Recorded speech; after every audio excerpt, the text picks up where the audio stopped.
Good evening and happy Friday the 13th, everybody.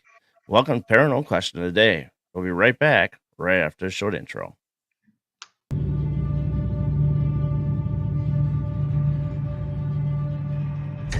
Hey everyone, this is Darren Buss with Paranormal Question of the Day. Coming up this Friday at 8 p.m. Central Standard Time, we're having guest Thomas Huntzicker with us. He's a brand new author. We'll be talking about his book about shadow walking. We'll dig deep into it, and we'll talk about the paranormal and what's coming up next for Thomas Huntzicker. All this and more coming up next. And we are back. Yay! And we have a guest right away. And it's Amy, just as Hey, we were Amy. talking to. Welcome, Amy. You're the first one on. Hope everybody's having a great Friday the 13th. You got the TV show or the series or the movie on. I know I will later. But other than that, it's been a rainy, wet Friday, and yeah. So, Thomas, welcome to the show. Again, yes. How you doing, sir?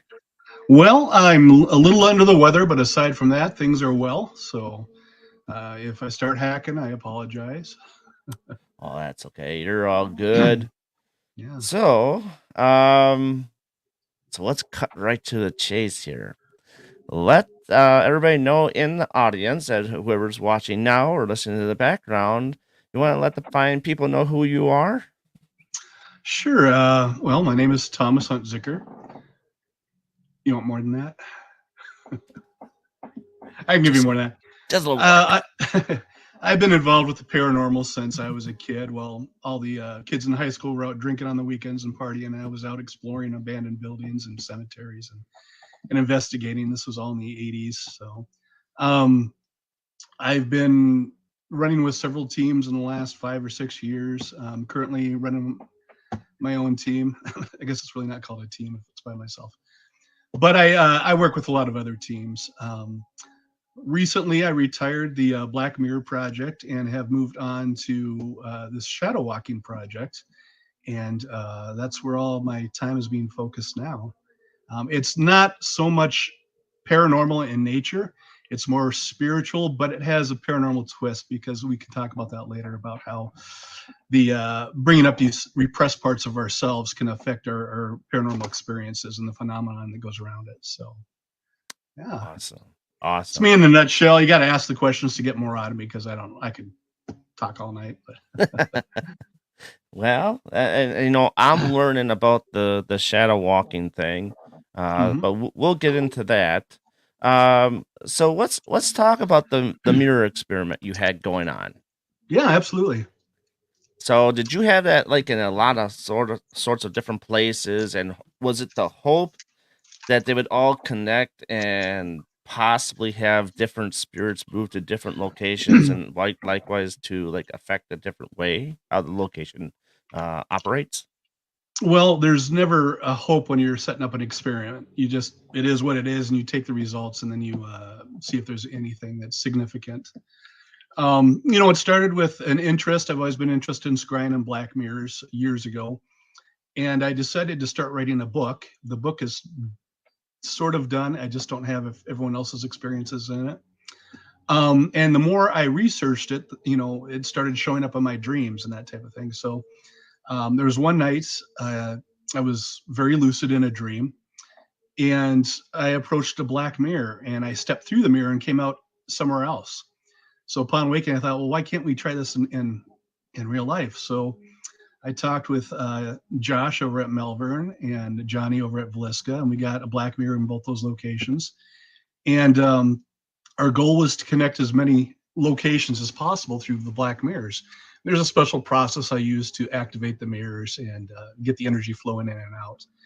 But we ended up with mirrors in Melbourne Manor, Villisca Axe Murder House, as well as the 1889 McIntyre Villa. And I think we had some pretty tremendous results. There's been a lot of reports that I didn't get documented because I couldn't track down the people who made the reports, or they just didn't send me the things they were supposed to. But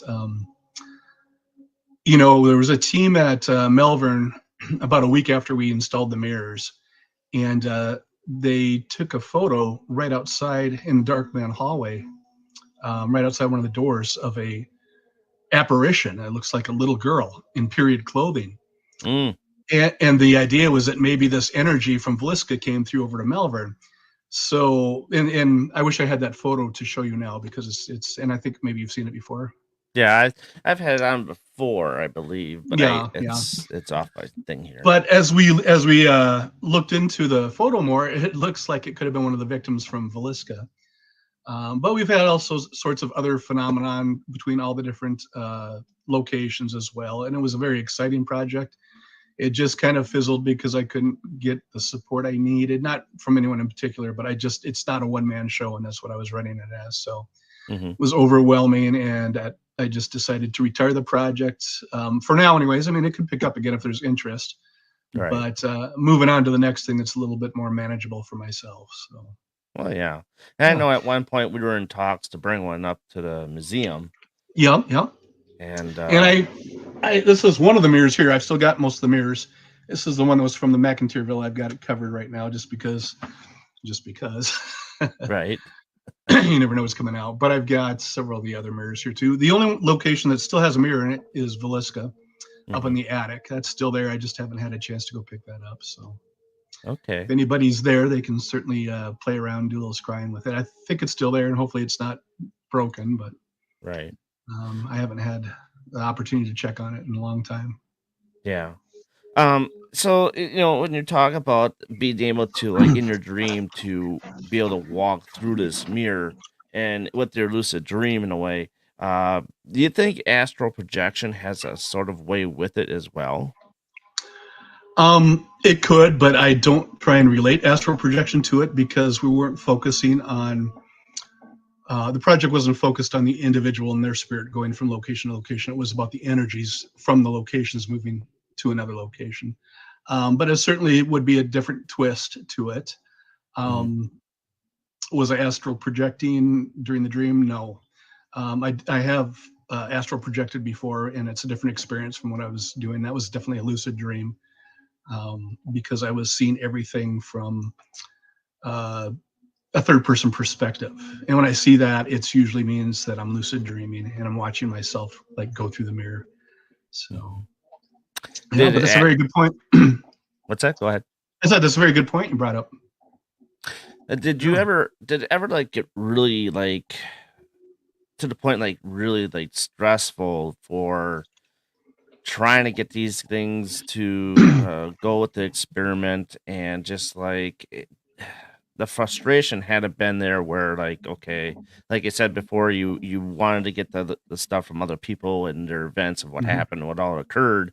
Was there anything else that kind of dipped into that play where is it just too much to no, it was simply just locations?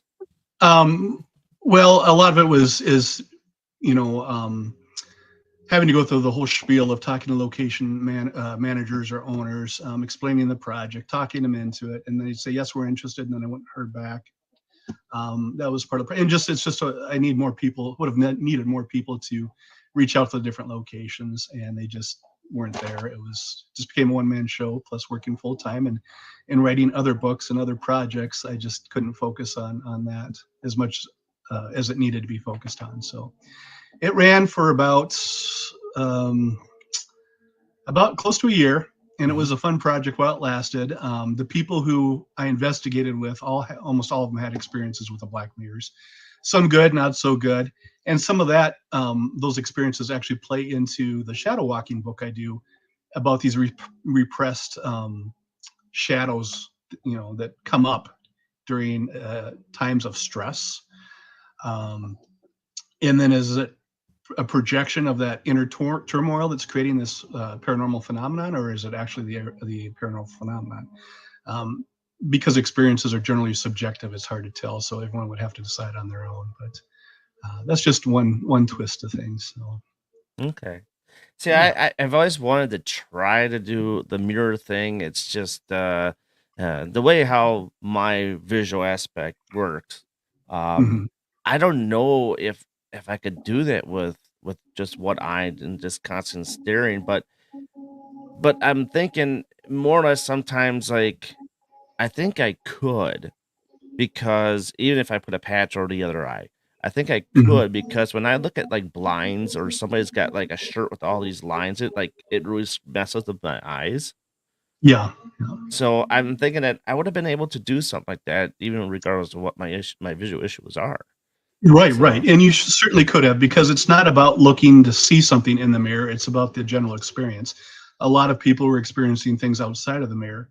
And then we had a lot of things we used along with the mirror, such as the flickering torch and the gamma tones, or the giant singing crystal bowls, which helps those are to, cool. yeah, they're a lot of fun. I still have those, I still use those. They help to entrance the person into the scrying session. And I still have the mirrors, so if we run into each other at some point, there's always an opportunity for you to try it. Yeah, Yeah. absolutely. Because I was just kind of curious, like how, I mean, what's the deepest you've ever seen somebody get entranced with? Like, Well, how like different? I couldn't answer that because I don't know how deep they actually are. I can only see their exterior emotions change, their expressions, their reactions. Um, I mean, there's been some trauma that's come up for people. There's been some people that break down. There's been some people that have incredible experiences, but there's definitely some that aren't ready for that type of work. And then, of course, we have to work with them after the session to kind of get them back to reality and get them grounded. Um, but then again, that brings me to that point I'm working on now, is that the phenomenon from the exterior or the spiritual world, or is that the dark repressed shadows coming up and manifesting as phenomenon? Um, we'll never know, but it's an option rather than just saying it's definitely paranormal. It's definitely a ghost. We don't know for sure because the mind creates a lot of things sometimes to deal with those shadows and those dark parts. Hmm. We'll never have an answer, but I think it's definitely something we need to look into rather than just jump into, hey, that's paranormal, or that's a ghost caused that, where it may be, it's just dark repressed parts of ourselves that are coming out. And that happens sometimes unexpectedly. And we can talk more about that when we talk about the shadow walking, Hmm. because that happens during shadow walking too. And we've got people that say, no, I'm done, I'm out of this. So, and they walk out. So, Hmm. yeah. Interesting. So Amy would like to know, where can you get a mirror and how You much do can they cost? you can buy a black mirror on Etsy is probably the way to go. I made all mine from scratch, and I think I've still got some on my Etsy for sale. If I don't, I will have eventually. And they go anywhere from, depending on the size. Mine are fairly large, and they go for about 250 to even more. I won't even tell you how much the Melbourne mirror went for on auction. It was crazy, but that was the most active mirror in the project, and it was also a nice antique frame. Um, yeah, there's a lot of people selling them on Etsy too, and they're not easy to make, but you could make it. There's some YouTube videos on how to do it too. Um, I wouldn't recommend it just going out and just trying the first YouTube video you see, because it won't turn out, and you'll get bubbles and air pockets in the mirror as you blacken it. So there's a Mm, special technique I figured out after messing up about 5 or 6 mirrors and having to start from scratch again. And now I think I finally got it down. So well, that's yeah. interesting. Um, and so this is gonna be a hypothetical question. Take it Yeah, as you will, but does size really matter? with the mirrors. Yes. No, not at all. No, and in fact, one of the fun things I did was I took some old pocket watches, took the timepieces out, and then I blackened the little clear cover on it. Hmm. And those were some of the most effective scrying tools I had. You just flip it open, carry it in your pocket, flip it open, and you scry, and you kind of look over your shoulder, and it's pretty intense. So size, as far as I'm concerned, doesn't matter. It's how you use it. The mirror, Darren, the mirror. How you use the mirror. I was waiting for the punchline because I knew I was gonna get that at some You point. knew it was coming. You knew it was coming. Yep. I knew it was coming. I just Um, the larger mirrors were easier to work with in the locations, so that's kind of what I went with, and yeah. they were more fun for me. But the size doesn't matter. I've got I know Cynthia.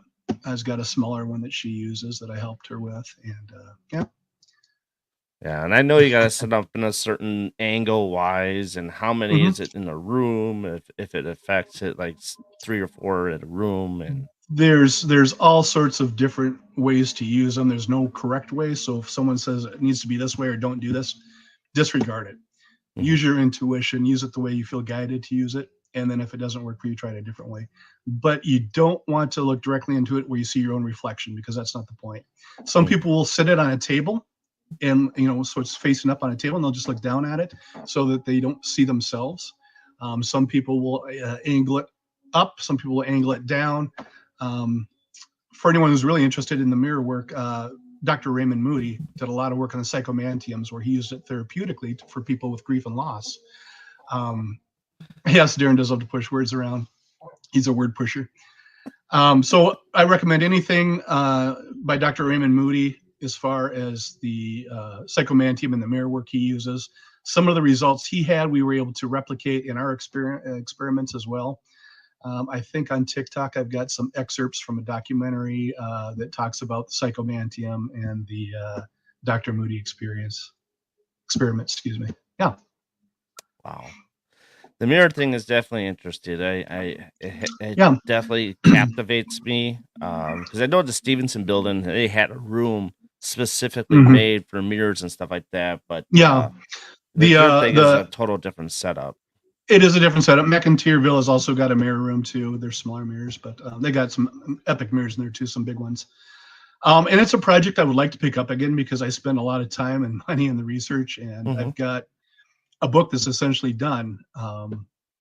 It's just I don't have a collection of the experiences that I was told about from the people, and that's what it's missing. So maybe down the road, if I can find the interest in starting the project up again, I'd totally be open to doing that.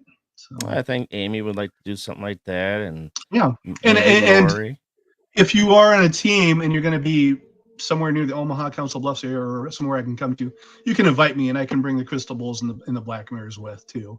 And I know that I still do that regularly at Melbourne. People say, "Hey, come on down. Let's do some scrying and see what happens." So I'm always open to that too. So I haven't totally, just ditched the project. I still utilize it in my paranormal investigations, and yeah. So awesome stuff. Okay, so let's see here if I got everything the way you want to look. All right, so let's talk about this right here, shadow walking. Yes. This all stemmed from something called labyrinth walking. And this is going to be the second book that's going to be published. I've got 2 others that are pretty much done, but this will be the one that's coming out. It's supposed to be out this month, but they're still editing it, so hopefully November. But I went to graduate school in San Francisco back in the early 2000s, 2001-ish.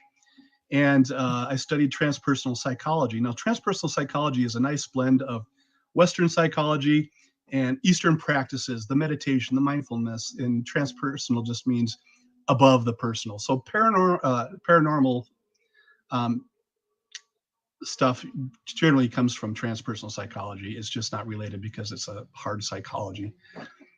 So I was studying out there, and one of my classmates who lived in the area said, "Hey, let's go walk the labyrinth at Grace Cathedral."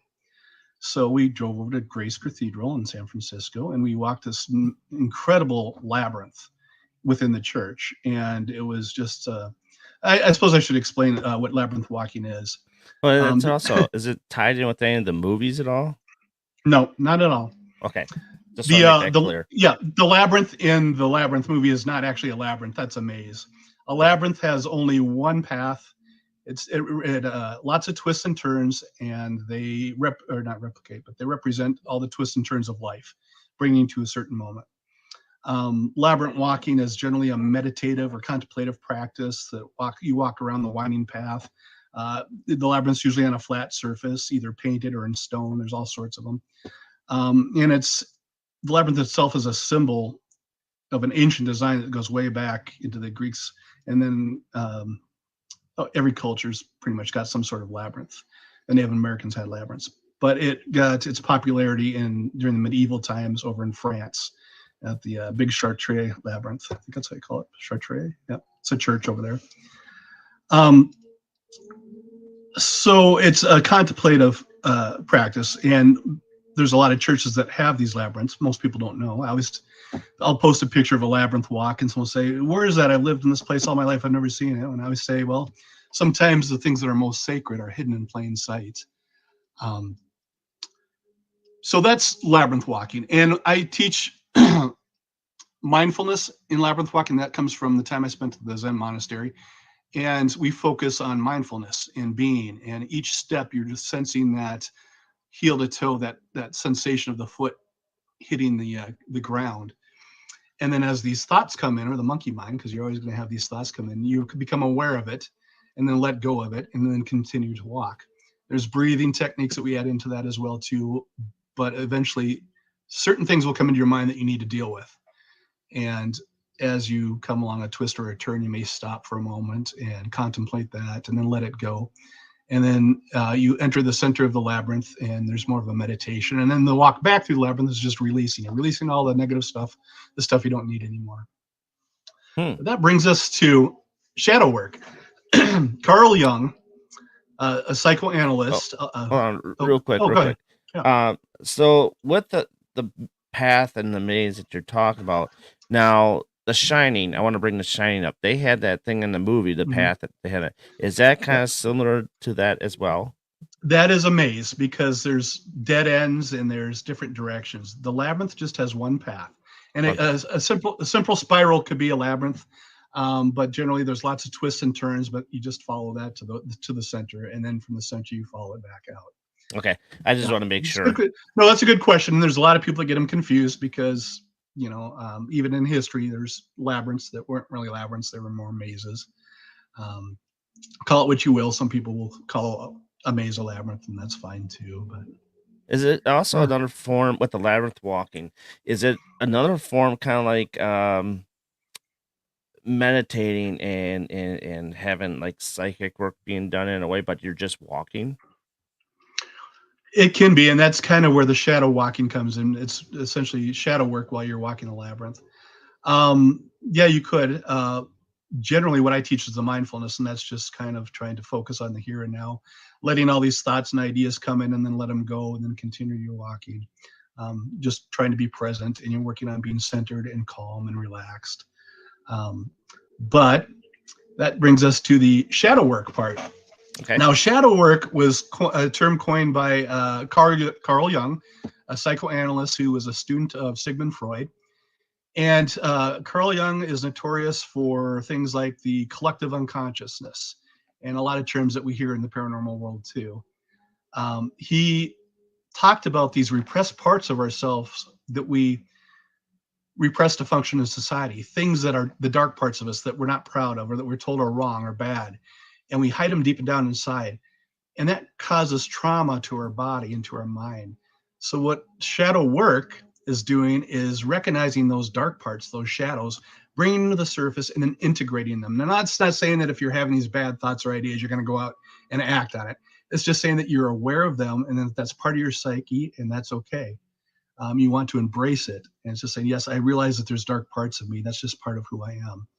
And then integrate it and making the person whole. So it's a very holistic approach.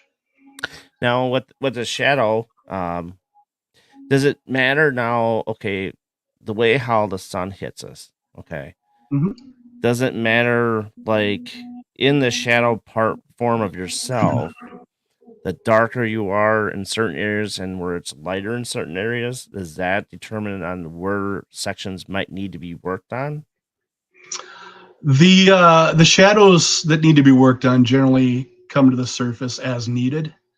That's why I always start people off with mindfulness walking, or just traditional labyrinth walking. Get them a good foundation in that first. And then we start the shadow walking. And that's where you're walking and you're open to the idea of these dark parts coming up. And you generally don't get to choose. You can choose. You can walk in with your intention saying, I want to work on this, this, and this. Or I realize that I'm having problems with jealousy lately. I want to work on jealousy. But for a lot of people, they just start walking, their mind completely open to anything. And then those parts will come up. They'll recognize it, saying, okay, this is what I need to work on today. So And Oh, it's important to note that with shadow work, I know it's getting really popular on things like TikTok, but it's not for everybody because trauma can come up. And if you're not prepared to deal with your trauma, it could be another whole issue too. It can create more trauma. And I've done nighttime shadow work. Well, I wasn't even shadow walking. It was just the mindfulness walking, but the shadows came up for a person and he just had a breakdown, which is good because now he knows that these are things he definitely needs to work on because they're coming out. But I always recommend, if you're going to do shadow walking, it doesn't hurt to have a therapist or someone you can talk things out, or someone experienced in it that you can talk with too, because a lot of trauma does come out. We do repress that. But it's the letting go part and integrating that as just a memory without the emotion that's healthy. And that's what the goal is. Yes, this bad stuff happened to me, but I accept it. And it's not creating that pull in my chest or the stomach that makes me sick every time I think of it now. It's just a memory. It's a bad memory, but it's I'm moving on and I've let it go. So there's a whole process. It's not something you can do overnight. It's definitely takes a long period of time. And I've been doing this for about 20 years. So hmm. yeah. So what are some of the results that have come through? Like, is there, okay, so obviously there's a beginning where you start, like you said before. Mhm. Now, Yeah. at the end, what happens at the end of this shadow walking? Like, okay, I'm cured of what all has been going on, or Yeah. is there always continuous work for this that there's never really an end to it? It just keeps more advancing yourself into the shadow walk. Right, right. I hate the word cure because no one's ever cured. Right. We just learn how to incorporate or integrate that into a healthy way. And yes, there's always more to do because we live in a society where there's all sorts of trauma. Um, I'll give you an example this morning. I not feeling well, so I was going to call into work, and I sent an email to my office. Excuse me, and it said in the email, "I won't be in today. I'm using," and I meant to put PTO, paid time off. Spell check switched it without me paying attention to POT. So it said, "I won't be in today. I'm using pot." And I didn't even notice it. I sent it out to the entire agency. And about an hour later, I started getting all these emails. Like, dude, you're not coming in because you're using pot. So there's that. It's hilarious. But there's that pull in your stomach, that gut's like, what the hell did I just do? And, so there's always those small things that we repress if we don't deal with it. And I dealt with it today. Oh I yeah. laughed about it. I sent out another funny email saying, obviously, you're all aware that I'm not feeling well today because I can't type. But it's an ongoing process. But it's a Right. process to wholeness. So it gets easier the more you do it, and you just feel the benefits. And some of the benefits are just being a calmer, more chill person. Your reaction to things is a lot less too because you're learning how to deal with things as they come along, and that's kind of the goal. So it's definitely a way for people to create mindfulness in their life and to not hold on to those dark parts that really affect the rest of their life. All that regret, like I had regret for a few moments, and then I laughed it off. But that was very fitting for today because that was a repressed part that I just, that's that feeling, that emotion I had. It's like, I'm such an idiot, and all these people are going to think I'm weird. Well, they already do, but I was able to integrate that into my whole self, laugh about it. Now it's just funny. It doesn't even bother me anymore. It's that all those emotions I had and all that stupidity and regret is gone. And now it's just a funny story to tell. So Oh yeah. I mean, yeah. I always like to tell people is like if you can't laugh at yourself sometimes, I mean you need to find that inner feeling of just say, hey, let it go. You Yeah. obviously you knew screwed up, but it's funny. So you gotta laugh at It's yourself. hilarious. It's hilarious. And I I got think some funny that's I got some funny responses from my coworkers, and they got a great laugh out of it too. So they were feeling good. So it worked. It definitely has benefits for sure today. But I wish. for a while, I was feeling pretty stupid, but I'm over that now. So Well, I mean, what you're talking about is like years ago when I went to or was at my job and I really hated this job because it's like you had to build things, and Hmm. I don't know if it was always like clockwork or whatever it was, but like always at 7:45 in the morning, it felt like I'm gonna hurl. Like my gut, Hmm. it's because I get like I know my boss is gonna come over and yell at me or something, or Yeah. he's on edge, and I don't know what his day is like, but it's like I always at that time of the day, it's like that's why my stomach would always feel like I'm gonna get sick or something. I Hmm. have a bad feeling about something. Right. I mean, is that kind of another way of like, okay, this is where that shadow walking and would come into play? It could be absolutely. That was something you could go in with the intention of doing shadow walking and saying that that's what you're going to focus on. And then with each turn, you may stop and say, okay, what message do I have, or what are some of the options or possibilities that's causing this reaction? And you might get a thought or two, and you think about it for a moment, and you let it go, and then you continue your walk. You go to the next turn and you stop, see what else comes. And then by the time you get to the center is where we sit down and reflect. And if we're with a group of people, we always do some sort of let's talk about our experiences and process the event. And that's usually the most fun part Mhm. because people, it's so emotional for a lot of people that, for some, the first time they walk it, it's just like walking it. But the ones that really try to put their attention into it usually have some incredible experiences, much like the black mirrors too. Sometimes people would sit in front of the black mirrors and nothing would happen, but the people that really wanted to work with it and get into the process usually had tremendous experiences too. So my favorite part is definitely the center of the labyrinth when we process and we talk about trauma that comes up. I had a good friend who's been walking with me for the last couple of months, and he had a song that came into his head while he was walking, and he wasn't sure what was going on. It was a song that he's liked, but it just kept repeating over and over and over in his head throughout the twists and turns of the labyrinth. And so as he would come around each corner, he would stop and think, it's like, well, why is this song coming into my mind right now? What do I need to take from this? So he would take a look at the lyrics and he'd listen to the lyrics in his head. He's saying, okay, this makes sense now. This is what I need to work on. This is something I haven't dealt with before. And then by the time he got to the center, it was just, wow. He's like, yeah. And he was very excited about that. So it's almost like his third eye opened up in a way.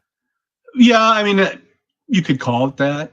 Hmm. I wouldn't go as far as calling it the third eye. That's a little bit different as far as energy Different work. route. Yeah. We're talking more about repressed emotions and Yep. desires and guilt and jealousy and all those dark things that we repress. Hate is another great one too that people repress, but we need to be aware that it's okay to hate. It's an emotion that we can have, and we have it because we're frustrated or angry. It's Hmm. not something we should hold on to because it takes more energy to hold on to hate and hold a grudge than it does to let it go. But to realize that we're having those kind of emotions is okay, and that it's normal. And I'm going to have these hateful ideas down the road for some reason too. But as long as I'm aware of it, and I can say, "Wow, that feels like hate. I don't like that. I'm going to let it go," and then you move on. Yeah. Because the people that hold grudges, I don't know how they survive because that just takes so much energy to hold a grudge and be angry all the time at someone. And So, then that's where I always say, you know what, life is too short to continue on with certain things, and you just like you say, mhm. just gotta let it go because initially we all only have a certain amount of time on this earth as it is, Right, right. and when we go over to the other side, depending on what that side is we go to, we can continue that work probably on the other side as well. Mhm. It's just depending on how it works in that sort of aspect of way. Right, right. And I would sure hate to take a lot of my baggage with me to the other side. It's like I want to deal with it now in the here and now and let it go so that if I Right. transition on, it's not with me still. So, So a yeah. different emotion gives off different results in your channel walking and all that stuff, which is very interesting. Mhm. So now, okay, so you're a therapist, correct? And do you I work in the field. I'm not a licensed therapist, but I do therapy. Um, yeah, I've been working in the field for about just getting close to 25 years now. Yes, release, absolutely. Release is the big R. Yeah. so does that ever transpire over to clients and work, and how is that all? Does that all like combine and work together that way? In Oh, a form. absolutely. Absolutely. Shadow walking is a therapeutic tool when it comes down to it. It's working through emotions and trauma, and it could be something that you're not even aware of, just an energy that comes over you and you're not sure why. It's just working through that. Looking for answers. It's very intuitive too, because you're looking, you're going in with no specific intent generally, and you're just listening to yourself, to your mind. What's your psyche going to bring to the surface that you need to work on, or you need to be aware of? And sometimes you may get things that have nothing to do with shadow selves. It could be good things, like a thought of your mother who's passed or something like that.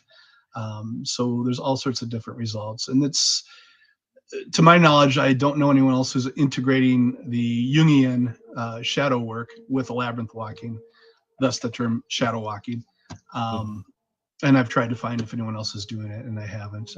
They are using regular labyrinth walking as a therapeutic tool, but it's more of a looking for calmness and relaxation, and it's more of the spiritual side, where I'm focusing a little bit more on the dark parts of ourselves, Mhm. because those are the parts that we need to work through the most. Yeah, Yeah. that's pretty cool. Now, the designs that you show me in the background, went through the pictures and all that stuff with the Mhm. walking. Now, are those things are they already made, or is that something that you work on to make those in certain locations that? Right. My goal is to make some. I want to have my own And how? labyrinth. What's the process of doing that? It depends on the type of labyrinth you want. There's many different designs. You can design your own. The ones that I do, there's a app and a website out there called Labyrinth Locator. It's amazing, and it lists all the different labyrinths in all the different states. And so whenever I'm traveling, I'll pull up that and I'll say, okay, I'm going to be in this area. Is there any labyrinths nearby? And then I'll go walk it. A lot of the churches will have them. Some of the Catholic churches, most of the time you'll find them at the Episcopal churches. Sometimes at holistic retreat centers, you'll find them all over the place. Like I said, they're all over. People just don't know about it. Yes, the symbols are very interesting. And this book right here, if anyone wants to know about uh, labyrinth walking, this is called The Sacred Path. This is probably the primer book on labyrinth walking, and it talks about all the symbolism, especially for this design. This is the Chartres design. It's the medieval, I think this is a 11th circuit or 13. It's a labyrinth, and it's fascinating because there's some great ideas on how to walk it. And then there's some that go back further in time, prior to the medieval era, and there's just different designs, and I walk them all, and I can. But there doesn't have to be a specific design. It could be just a simple spiral. It could be whatever you heart. I've seen some people do hearts, a heart labyrinth, just twists and turns through a heart. I've seen the Tree of Life labyrinth. All sorts of neat things too. So my goal is and I've even seen Boy Scout troops make labyrinths too as a project. So it's kind of fun. Well, that's interesting So, that they get into that. yeah, yeah, absolutely. I didn't think that they would do something like that. But I guess they're one with nature and all that stuff too. So That's exactly it. There's different ways to look at it, and a lot of it just depends on the culture you might take it from, or how you want to approach it. I mean, for me, I wanted to use mindfulness and shadow work, and I've got a few other ideas too. There's some that might be using the divine feminine or the divine masculine in their labyrinth work. It's really up to you. It's just a tool. There's no religion behind it. It's a tool, although and many religions use it. But so define divine for those that don't know. that's a tough question because it's a very subjective term. Divine could be godlike or goddess-like. Something that's a higher part of ourselves is divine. For those that are religious, God could be divine. The higher self could be divine. It's a tough word to divine on the spot, or to define on the spot. So So Amy's wondering if it's an Apple yeah, app. it's not even an app. It's just a website. Just do a Google search for Labyrinth Locator, and it'll pop right up. It's a website, and then I just pull that up on my phone and type in the state, and away I go. There are Add some it to your pictures home on there. screen. Yep, there are some pictures of the labyrinths on there. They'll tell the type it is. They'll say if it's open to the public, if you need to call and make a reservation, or if it's on private property. And it gives you all the good details too. Then there's a website or a Facebook group that I'm part of. I think I can't remember how many people. It's a lot, but it's Labyrinths Across the World. Let me pull that up too, because that is a good resource. It's an amazing group, and it's just about labyrinth walking, and you get to see labyrinths from other cultures. And that is, second here.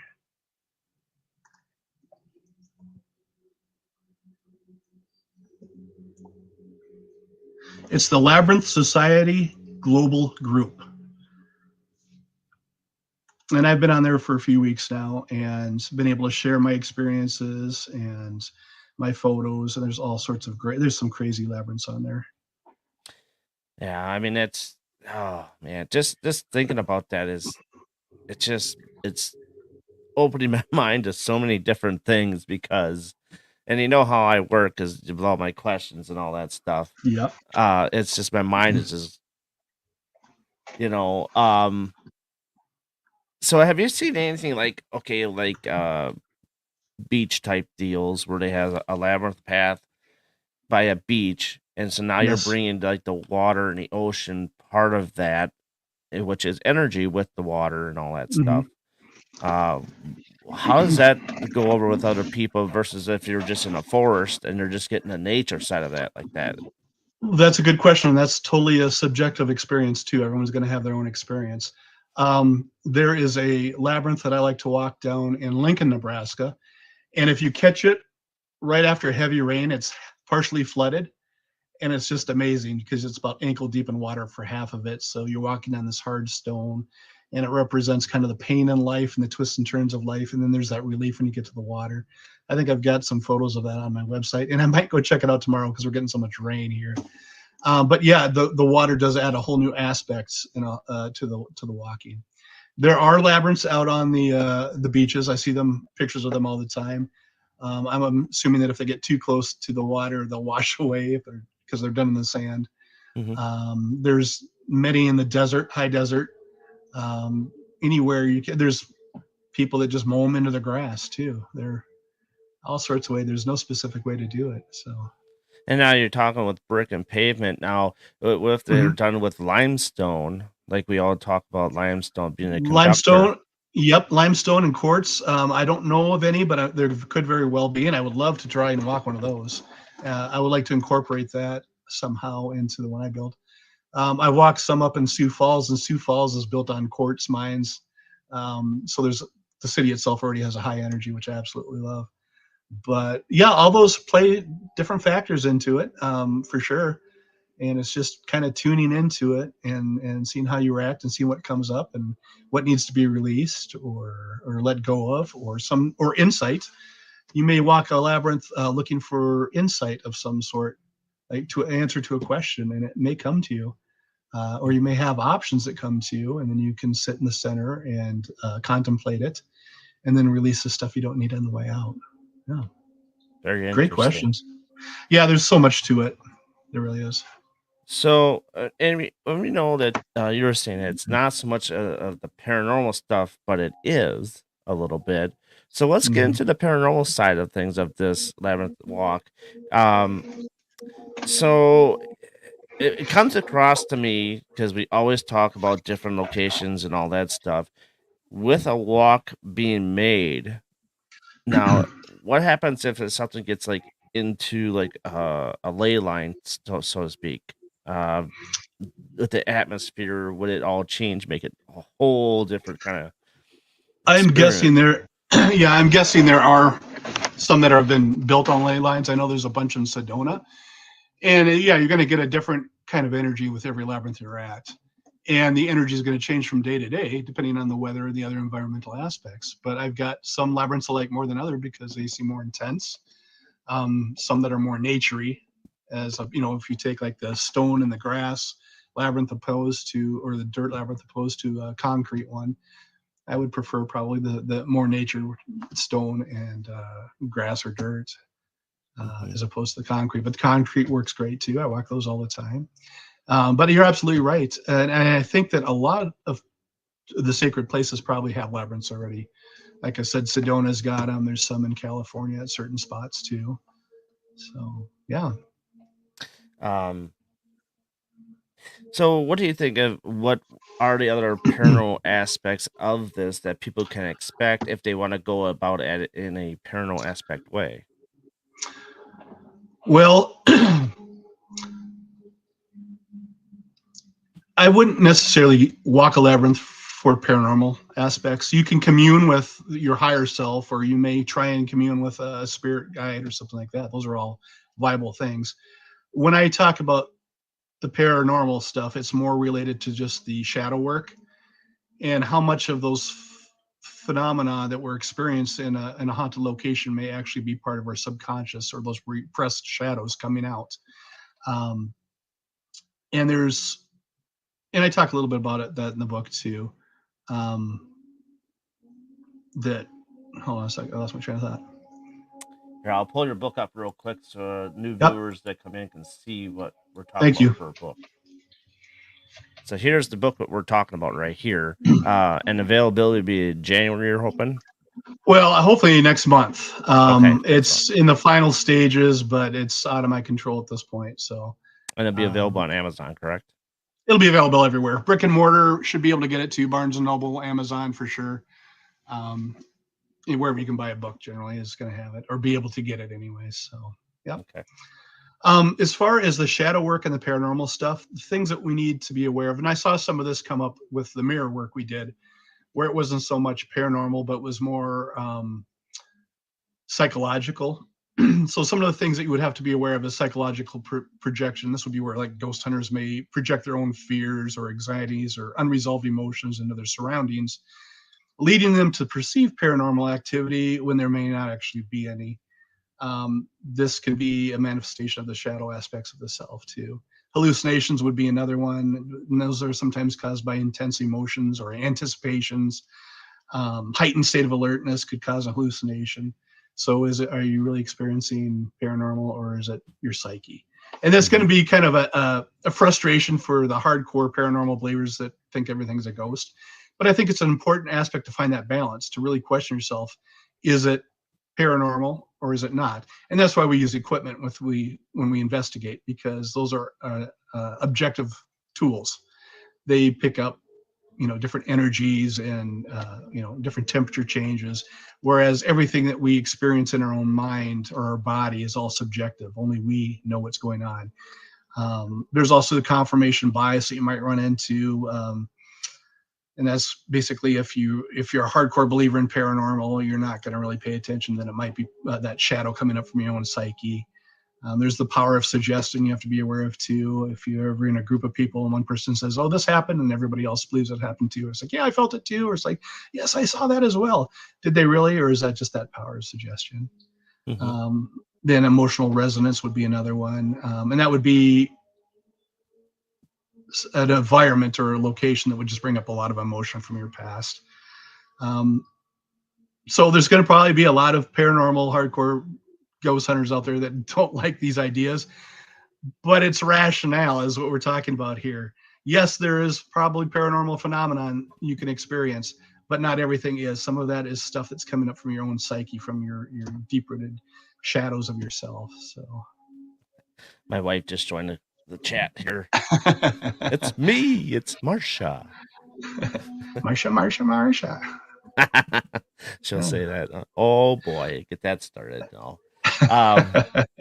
So okay, so with the you said that you've done these sometimes in a night walk type deal. Yes, my favorite. Now does it like okay, so when we go paranormal investigating, sometimes we use different color light. We use red, we use blue, we use green. Right. Does that change the whole different aspect, a gamut of what's going on when you're doing a nighttime walk like that? That I don't know because I haven't used different colored lights. I generally will put a candle in the center. Okay. I do have a plan to bring the big singing bowls into the center of the labyrinth, and they have the changing color lights too, so that'll be something to pay attention to. Oh wow! But just doing it at night adds a whole different aspect, and that is where I started. Had a group of gentlemen there. I think it was a week or two ago, And it was just a mindfulness thing. We all like, let's take our shoes off, ground, start earthing, feel that connection to the earth, and we're going to just work on being in the present moment. Well, one of the gentlemen that were with us started coming up, those repressed emotions, that trauma, and he got to the center and he said, "I just got to leave now. I can't handle this. It's too much." And it can be very overwhelming if you're not prepared to do that too. And that's why I try to start people with mindfulness. Mm-hmm. But then we had to talk with him afterwards and talk about the situation. He shared what he could. There was a lot going on, and we basically had to debrief with him just to make sure he was okay. But he's agreed to go walk another labyrinth with me too, so that made me happy. That's good. I mean, but that nighttime definitely adds a whole new energy to it for sure, and I absolutely loved it. But I like the dark. And I like the candle thing. That's got to be Yep. We lit a candle there just to light it up. I think it'll be incredible when we get the giant crystal singing bowls in the center, and we're able to play that. And of course, they're each a half note apart, so you get that hemi-sync with that third tone in the center, which balances the brain out. And it'll be nice to see what kind of insight we get with those playing too. Yeah. And it's somebody's not like knowing what's going on, what it is that you're doing, and they see a candle. If you have multiple candles out there, do you think they'll start thinking something else different that's going on?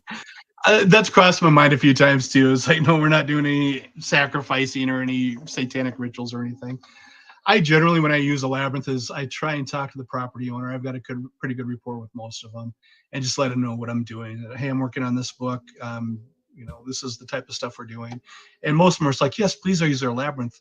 That site I talked about on Facebook, the Facebook group, I post pictures whenever I go to one, and I'm part-time professional photographer as well. So I'll get a lot of people saying, "Hey, you were just at this labyrinth. Thank you so much for being there and using it and taking these photos. It's great. It really gets the word out." So these places really want them to be used because they know how powerful they can be, for sure. Wow. Yeah. That is interesting. But you're right. I mean, we're a little cautious with the night ones too, because we don't. It does look a little odd, but well, I mean, if they look at it at an aerial aspect, if like there's a plane going over the top and they say, "Hey, there's something going on here," like the radio in something, you know what I mean? Yeah, I think that as long as they see people walking the labyrinth, they'll leave you alone because they know what we're there for. We're there to walk the labyrinth. So right. That hasn't been an issue so far. But. And now, are these anything like you can do, like when you're on location, when you're on investigation? You could. They've got something called a finger labyrinth, and you can get them 3D printed or nice wood ones. They're just smaller versions that you run your finger through, and you do the same thing instead of walking. I prefer to walk one, but you can get amazing results with the finger labyrinths. They've got coloring books that are labyrinths where you can just, with a pen or a marker or a color crayon, just follow there too. And it's just that meditative, process. So you can do it different ways. So. Hold on a second. No problem. Oh.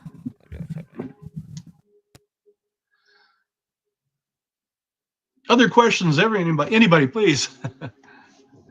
While he's out.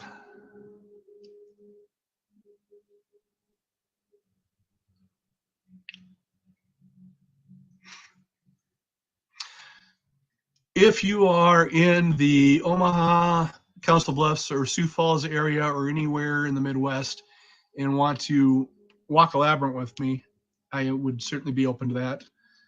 Here comes our friend Darren again. All right, sorry, my son. No, that's problem. I was just saying that if anybody is in my area or not too far away and wants to walk a labyrinth with me, I'm more than happy to walk one with them. It's a great experience for me too, and they can learn about the shadow work or just the mindfulness.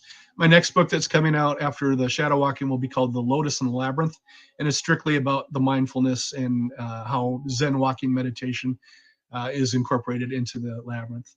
And then in the spring of 2024, I will start doing public workshops as well. Wow, very cool. Do you ever think about maybe like going to like a library and do like a book signing type deal and kind of get like a class and that going to besides with the workshop probably? I mean, I'm open to anything. I'll hit some of the different paranormal conventions and stuff too, and I'll have books available and and cards, and people can talk about it. Yeah, I'm open to anything at this point just to get the word out, because it's a incredible tool.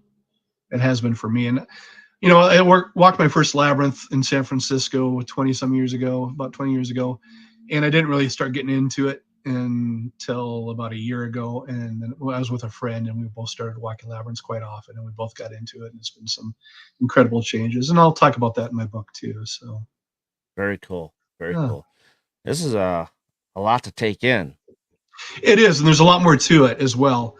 It's a deep subject, and it's hard to cover in just one podcast. It would almost need to be an ongoing one.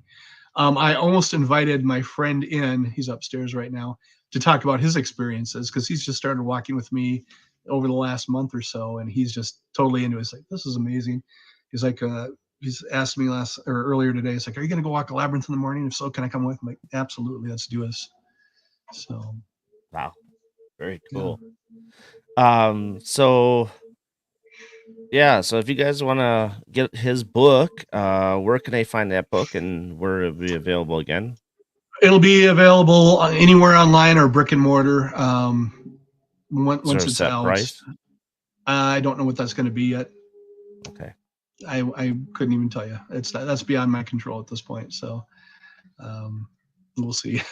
It'll be affordable, and it's going to be a fairly thick book too. There's a lot of labyrinth books out there, but they just talk more about the traditional walking. This gets into two different aspects integrated together. Well, technically three if you count the mindfulness too. Mm-hmm. And then I talk about the psychology behind it, the history behind labyrinths, as well as experiences and some humor things and some anecdotes. So it'll be a fairly thick book, but nothing outrageous. But. Wow. This is very interesting stuff, and definitely want to hear more of it. So, I mean, when you get more results and you know, the more you want to talk about, we can bring you back on and talk about more of it. That way people can get the word out. Something else I want to talk about is, if I get to it this weekend, I'm going to start a Facebook group for shadow walking. So you'll be able to follow along about the book. There'll be a companion book that comes out with it as well, which is more like a journal type thing that goes along with it. I'll have photos and posts about all the different workshops I do and the labyrinths I walk, and I'd love to see everyone else's labyrinths too and their walking, but I'll hopefully have that up maybe this weekend if I get around to it. Otherwise, follow me on Facebook, Thomas Huntzicker. I put a lot of my labyrinth stuff on there, and Instagram. I think it's Brilliant Sanity Media on Instagram. You can see a lot of labyrinth stuff. Or TikTok. The Oculus Obscurum is now shadow walking on TikTok. I still have all the Black Mirror stuff on there too, but now we're just kind of shifting gears into the labyrinth stuff. So a lot of insightful things as far as labyrinth walking. Now, if they go to the TikTok page and they see you doing all this walking and stuff like that, can that translate through the TikTok as they're watching you do this, or is that something that really can't be translated through? Just watching someone do it. It could, but not the way I do the videos. The videos are shorter, so I speed them up, and it's not actually me walking through it. It's just the movement of the camera going through it. And then I usually put some insightful things that incorporate the shadow work as well as the labyrinth work, and labyrinth of the mind. I get into that as well too, because not only are you walking the labyrinth in the physical world, you're also walking through the labyrinth of your mind, and that's where the shadows hide. So, that'd be interesting if you do a YouTube channel with that though too.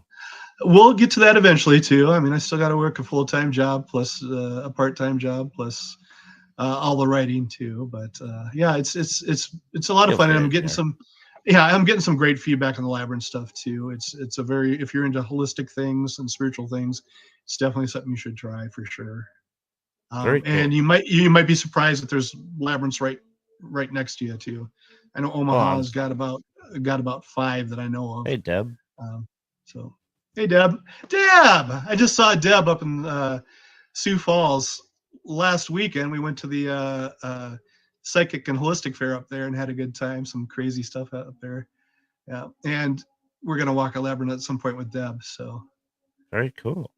Yeah. So what's going on with the paranormal stuff with you, and what's coming up, and anything new to talk about paranormal wise?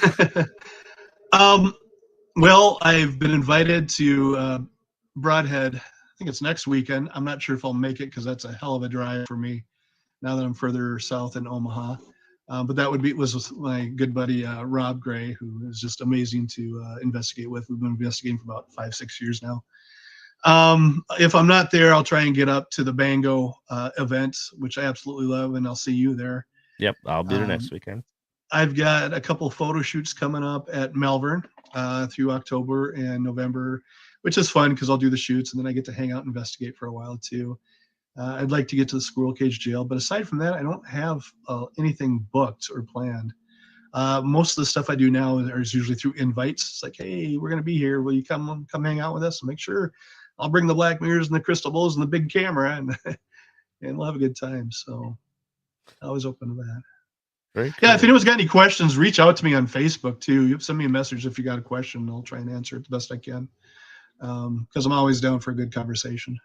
Absolutely. And what this one was amazing because there's so much stuff that it's like I sat there and I stared at that book and I'm like, how am I going to ask questions? I don't, it's like, where do I start?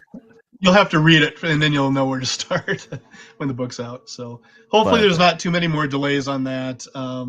It's been a fun book to write, but it's also been a tough book to write. So no, I can imagine so.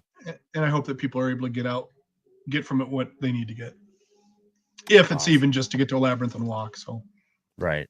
Yeah. That's something definitely I'll have to start trying to do. And I'm sure there's stuff around, Wisconsin area that I could find and, and yeah. Yes. And you know what? Because I'm always like looking at Wisconsin as far as paranormal stuff too, but now I'm looking for places to go to experience different labyrinths. So if you run across any, let me know. I know Minnesota's got an incredibly huge number, but a lot of them are northern Minnesota up in the Duluth area or the Twin Cities. Yeah. My goal is to get out to Michigan sometime in the spring because I've got some amazing ones made out of like rose gardens and stuff too. So, oh wow, I wonder the UP might be a big one too. If what? The UP would be a lot of stuff up there. Yeah. I'm always down, and if anybody has any, like I said, those that Facebook group's amazing too. You get to see all sorts of different places you never would have guessed. So yeah, absolutely. Well, thank you, Mr. Thomas Huntzicker. I appreciate your time on the show tonight and telling us all about this wonderful thing about shadow walking. Mm-hmm. Very intriguing. I know everybody else in here was saying it's very intriguing, and I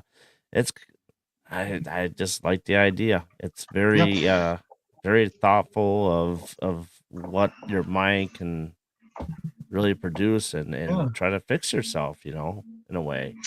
I'm open to talking about black mirrors if anyone wants to reach out to, because that still fascinates me. And if there's ever enough interest, we'll get the project going again, but that's something I just can't do on my own. So. Oh yeah, I hear you there. Well, thank you for coming on tonight. It's been an awesome one, and we'll definitely have to check. Of course it has. I'm awesome. Yes, you are. You're awesome. No, and maybe we'll see you next weekend. Yeah, hopefully. That way, my wife can meet you in person, and you can talk to her about that. I think that's something she'd be interested in too, because I think it's just something that could help her as well as things that she finds that she has issues with or whatnot. Yeah, anybody who's dealing with anxiety and stuff like that is great because you really get grounded and you just come out of that labyrinth walk feeling amazing. So. Oh, my daughter can do that then too. Being in Darren, college and all. Let's get real, Darren. You're the one who really needs it. Yeah. I'm just definitely kidding. Maybe cross these up a little bit. There you go. I just remember, everybody, thank you for watching us on the Paranormal Brew and BB3 TV Networks. Also, if you do not have Facebook, you could join us on the MGS Paranormal YouTube channel. So, that's Thomas, and I'm Darren. Other side. Well, for me, it's this way.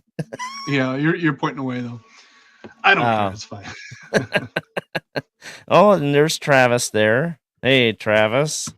Travis. He's got a lot of great stuff. Yeah, he's in my neck of the woods, I believe. Oh, yeah. Great mind there for gear making and all that stuff. Oh, I could pick his brain all day long. But anyhow, thank you all for joining us tonight for this awesome show. We'll have him back on to talk more about this shadow walking and just to check up and see how it's going. And yeah, thank you all for joining us and have a wonderful evening. Checking on here. Yep. It's saying hello. Absolutely. I'm always down to meet new people to shadow walk with or just to walk labyrinths. Absolutely. Reach out to me on Facebook. We'll set something up. Absolutely. So long, everybody. I work in Council Bluffs, so. Oh. All right. I'm sorry, Darren. Oh, no, that's all right. That's all right. All right, everybody. Have a good weekend. You have a good weekend too, sir. And I'll hopefully see you next weekend. Absolutely will. Absolutely. All right. Good night. Good night, everybody.